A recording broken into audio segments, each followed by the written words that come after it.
నమస్తే అందరికీ. కామారెడ్డి జిల్లా బిక్నూరు మండల పరిధిలో ఉన్నటువంటి 18 గ్రామాల ప్రజలకు, యువకులకు అందరికీ కూడా ప్రజాప్రతినిధులకు నమస్కారం. ఇప్పుడు మనం డిస్కషన్ చేస్తున్నటువంటి మన ప్రాంతంలో బిక్నూరు ప్రాంతంలో డిస్కషన్ చేస్తున్నటువంటి విషయం మీకు అందరికీ తెలుసు.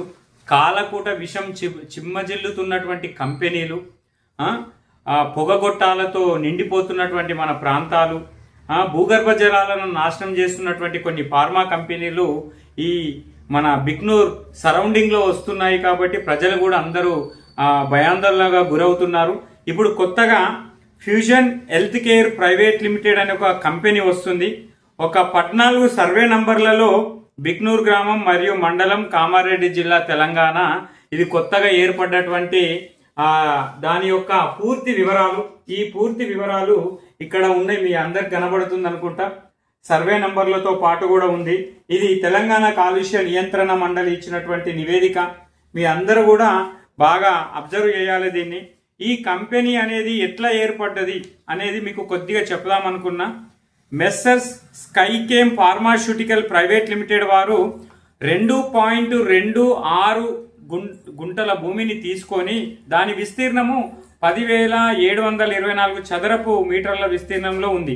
ఒక్క రోజుకు 30 టన్నుల ఔషధ పదార్థాలను తయారు చేయడం కోసము పర్యావరణ అనుమతి అడిగినప్పుడు వాళ్ళు ఇచ్చినటువంటి ఆర్డర్ నెంబర్ ఏదైతే ఉందో SEIAA-TS-OL-KMRD-26-2021 నాడు తేదీ 23/4/2021 మరియు తదుపరి consent for establishment order number 07 TSP-PCS/CFE/RO-NZB-HO/2022 నాడు తేదీ 23/4/2022 ద్వారా పొందడం జరిగింది.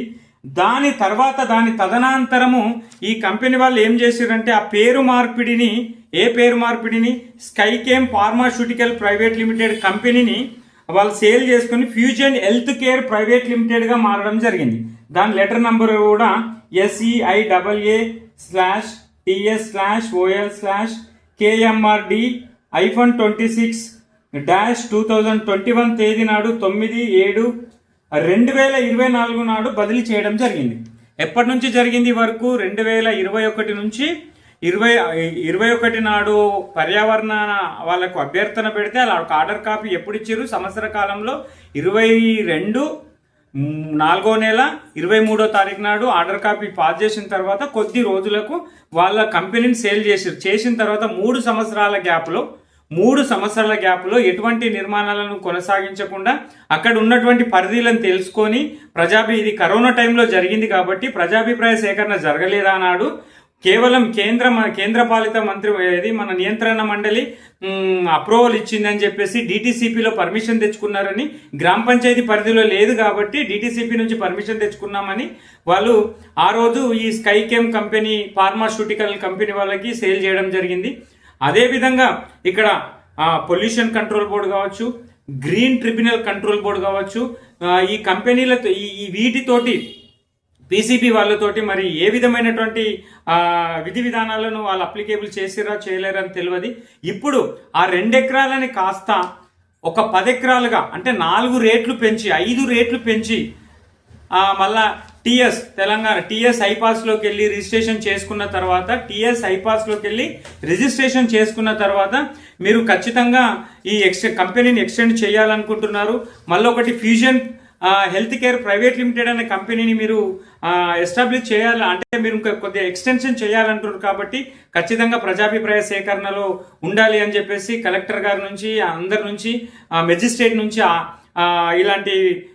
ఇలాంటి వినబడడం వల్ల ఇది ఎవరికి తెలియకుండానే గోప్యంగా జరుగుతుందనే ఉద్దేశాన్ని కొంతమంది పెద్దలు, బాబురావు సార్ అనే పెద్దలు, సీనియర్ సైంటిస్ట్ లాంటి వాళ్ళు కొన్ని పేపర్ స్టేట్మెంట్లు వేస్తే అప్పటికి మన గ్రామ ప్రాంతంలో ఉన్నటువంటి ప్రజలందరూ కూడా అలర్ట్ అయ్యి ఈరోజు మరి ఈ ప్రజాభిప్రాయ సేకరణకి శాంతియుత మార్గంలో పోతామని చెప్పేసి అన్ని గ్రామాలు 18 గ్రామాల ప్రజలు, 16 మంది సర్పంచులు అందరూ కూడా మరి దీని మీద మంచి అభిప్రాయంతో ఉన్నారని అనుకుంటున్నాము. వాళ్ళ గ్రామాల్లో కొంతమంది అయితే స్వచ్ఛందంగానే బంధు పిలిపించుకొని మన గ్రామాలను కాపాడుకోవాలి, మన భావితరాలను కాపాడుకోవాలని అనుకుంటారు. ఇంకొకటి గమనించండి, fusion health care private limited వారు 28,251.1 చదరపు మీటర్ల స్థల సేకరణ మొత్తం 38,000కు పోయింది. యాక్చువల్లీ ఫస్ట్ ఎంత 10,000, ఇప్పుడు పోయేది ఎంత 28,000. కొన్నది ఎంత 28,000. 10,000కు యాడ్ చేసింది 28,000, కలిపితే 38,000 విస్తీర్ణమైంది. అంటే ఒకనాడు 30 టన్నుల ఔషధాలు తీస్తుంటే ఇప్పుడు 72 ఔషధాలు తీస్తున్నారంటే మన భూమి ఎంత కంపించిపోతుంది. ఇంత నీటి సాంద్రత అనేది ఏమవుతుంది, మరి భూగర్భంలో ఉన్నటువంటి జలాలు ఏమవుతాయి, మన ప్రాంతం ఏమవుతుంది. ఈ కంపెనీ యొక్క వ్యయం కూడా 120 కోట్లుగా ఉన్నట్టుగా ఈ అంచనాల్లో కనబడుతుంది.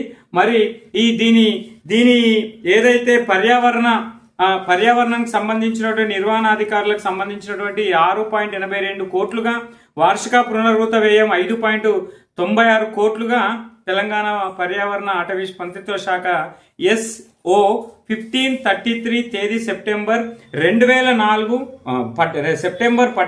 2006 ద్వారా కృత్రిమ కర్బన రసాయనాల తయారీ కొరకు ముందుగానే పర్యావరణం అనుమతి పొందడం తప్పనిసరి చేసింది అని అప్పుడున్న చట్టం చెప్తుంది. 2006 సెప్టెంబర్ నాడు ఉన్న చట్టం చెప్తుంది ఇలా పోవాలి అని చెప్పేసి. కాబట్టి దానికి పూర్తిగా సంబంధించినటువంటి డాటా కూడా తెప్పించుకోవడం జరిగింది. దీని డాటాని కూడా మరి రేపు కలెక్టర్ గారికి